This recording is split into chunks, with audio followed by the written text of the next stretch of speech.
खुश आमदीद। कभी ये सोचा है कि रमज़ान में रोज़े का वक्त दुनिया के एक कोने से दूसरे कोने तक इतना अलग क्यों हो सकता है? आज हम 2026 के रमज़ान की मिसाल लेकर इसी दिलचस्प हकीकत को समझने की कोशिश करेंगे। तो चलिए इस सफ़र का आगाज़ करते हैं। सबसे पहले तो ज़रा इस फ़र्क पर नज़र डालें। 2026 में रमज़ान के शुरू में नॉर्वे के एक कस्बे में रोज़ा सिर्फ 2.5 घंटे का होगा, जबकि दूसरी तरफ चिली के एक शहर में ये 14.5 घंटे का होगा।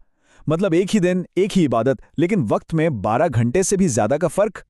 तो सवाल यही उठता है कि भाई ये मुमकिन कैसे है? एक ही अकीदा, एक ही दिन, मगर तजुर्बे में इतना बड़ा फ़र्क। इसका जवाब वो किसी एक चीज़ में नहीं है, बल्कि जोग्राफिया, फल्कियात और हमारी ज़मीन की गर्दिश के एक बड़े ही दिलचस्प इम्तिजाज में छुपा हुआ है। अच्छा, तो इस मामले को हल करने के लिए हमें 2 बुनियादी चीज़ें समझनी पड़ेंगी। पहली तो ये कि इस्लामी कैलेंडर काम कैसे करता है, और दूसरी ये कि हमारी ज़मीन पर ये दिन और रात छोटे बड़े कैसे होते हैं। देखें, बुनियादी बात यह है कि रमज़ान का महीना चांद के हिसाब से चलता है। इसका मतलब सीधा सा है कि ये हर साल शमसी कैलेंडर के मुकाबले में तकरीबन 11 दिन पीछे चला जाता है, और इसी वजह से रमज़ान कभी गर्मियों में आता है, कभी सर्दियों में। और सच पूछें तो यही इस सारे मामले की असल जड़ है। अब आते हैं इस कहानी के दूसरे हिस्से की तरफ, यानी साइंस। दिन की लंबाई का ताल्लुक सिर्फ सूरज के निकलने और डूबने से नहीं होता, बल्कि इस बात से है कि हमारी ज़मीन खला में घूम कैसे रही है, खास तौर पर अपने महवर पर उसका झुकाव और सूरज के गिर्द उसका चक्कर।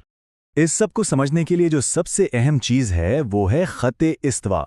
समझ लें कि ये ज़मीन के बिल्कुल बीच की एक फ़र्ज़ी लकीर है। कोई भी इस लकीर से जितना ज़्यादा शुमाल या जुनूब की तरफ होगा, वहाँ दिन और रात की लंबाई में उतना ही ज़्यादा फ़र्क नज़र आएगा। और यही चीज़ 2026 के लिए बहुत अहम है, क्योंकि रमज़ान आ रहा है फरवरी में, तो शुमाली निस्फ़ कुर्रे यानी जहाँ यूरोप और शुमाली अमेरिका जैसे इलाके हैं, वहाँ होंगी सर्दियाँ, मतलब दिन छोटे होंगे। और इसके बिल्कुल उलट जनूबी निस्फ़ कुर्रे जहाँ ऑस्ट्रेलिया और जनूबी अमेरिका हैं, वहाँ होंगी गर्मियाँ और दिन होंगे लंबे लंबे। तो अब जब हमने ये बुनियादी उसूल समझ लिए हैं, तो आइए देखते हैं कि ये चीज़ अमली तौर पर दुनिया की बिल्कुल इंतहाओं पर कैसे नज़र आती है। ज़रा तसव्वुर करें, नॉर्वे के कस्बे लॉन्गयरबियन में, जो दुनिया के बिल्कुल शुमाल में है, वहाँ शदीद सर्दियों की वजह से रोज़ा सिर्फ 2.5 घंटे का होगा। ये वाकई दुनिया के सबसे छोटे रोज़ों में से एक होगा। यहाँ एक बहुत दिलचस्प बात भी है। ऐसे इंतहाई हालात में जहाँ दिन या रात बहुत ही ज़्यादा लंबे हों, तो इस्लामी फ़िक़्ह एक बहुत अमली हल बताती है। इन इलाकों में बहुत से मुसलमान मक्का मुकर्रमा या किसी करीबी शहर जहाँ वक्त मोतदिल हो, उसके हिसाब से रोज़ा रखते हैं, ताकि इबादत आसानी से की जा सके। अब जरा सिक्के का दूसरा रुख देखते हैं। चिली का शहर पोर्टो विलियम्स जुनूबी निस्फ़ कुर्रा में है, और वहाँ फरवरी में गर्मियाँ अपने उरूज पर होंगी, तो जाहिर है वहाँ दिन लंबे होंगे और रोज़ा तकरीबन 14.5 घंटे का होगा। और ये चार्ट तो कमाल का है। ये दिखाता है कि कुछ जगहों पर एक ही महीने के अंदर कितनी तेज़ी से तब्दीली आती है। ग्रीनलैंड में रमज़ान का आगाज़ तो होगा 9 घंटे के रोज़े से, लेकिन जैसे जैसे महीना आगे बढ़ेगा और दिन लंबे होंगे, तो रमज़ान के आखिर तक रोज़ा 12 घंटे से भी ज़्यादा का हो जाएगा, यानी सिर्फ एक महीने में 3 घंटे का इजाफा। लेकिन ये तो हो गई दुनिया की इंतहाएं।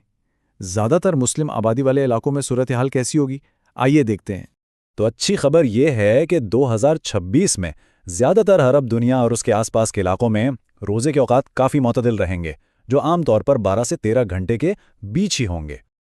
ये टेबल इस फ़र्क को और भी वाज़े कर रहा है। देखें, मक्का और पाकिस्तान चूंकि शुमाली निस्फ़ कुरे में हैं, वहाँ बहार की आमद के साथ रोज़े का दौरानिया महीने भर में थोड़ा बढ़ेगा, और इसके बरक्स जनूबी निस्फ़ कुरे में वाक़े ब्यूनस आयरिस में मौसम ख़ज़ां की तरफ जा रहा होगा, तो वहाँ महीने के आखिर तक रोज़ा तकरीबन 1 घंटा छोटा हो जाएगा।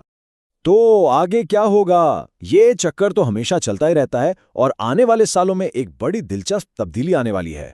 ये टाइमलाइन हमें मुस्तकबिल का मंजर दिखाती है। रमज़ान का सफ़र हर साल 11 दिन पीछे की तरफ जारी है, और 2031 तक ये सफ़र उसे दिसंबर तक ले आएगा, यानी शुमाली निस्फ़ कुरे में साल के सबसे छोटे दिन के करीब। नतीजा, इस खित्ते में रहने वाले मुसलमान मुमकिन तौर पर तारीख के सबसे छोटे रोज़े रखेंगे। और जाहिर सी बात है, जब शुमाल में दिन सबसे छोटे होंगे, तो जनूबी निस्फ़ कुरे में दिन सबसे लंबे होंगे। तो 2031 में जनूबी निस्फ़ कुरे के मुसलमानों को अपने तवील तरीन रोज़ों का सामना करना पड़ेगा। तो इस सारी गुफ्तगू का खुलासा क्या है? बस 3 सीधी साधी बातें। पहली, रोज़ा घड़ी से नहीं, सूरज की रोशनी से जुड़ा है। दूसरी, زمین پر کوئی کہا ہے، یہ بات سب سے زیادہ اہمیت رکھتی ہے۔ اور تیسری، قمری کیلنڈر کی وجہ سے یہ عالمی تجربہ کبھی ایک جیسا نہیں رہتا، یہ ہمیشہ بدلتا رہتا ہے۔ اور آخر میں ایک سوال جو سوچنے پر مجبور کرتا ہے، جب ایک ہی عقیدے پر عمل کرنے والوں کے تجربات اتنے الگ الگ ہو سکتے ہیں تو یہ عالمی تنوع ہمیں اتحاد اور مشترکہ انسانیت کے بارے میں کیا سکھاتا ہے؟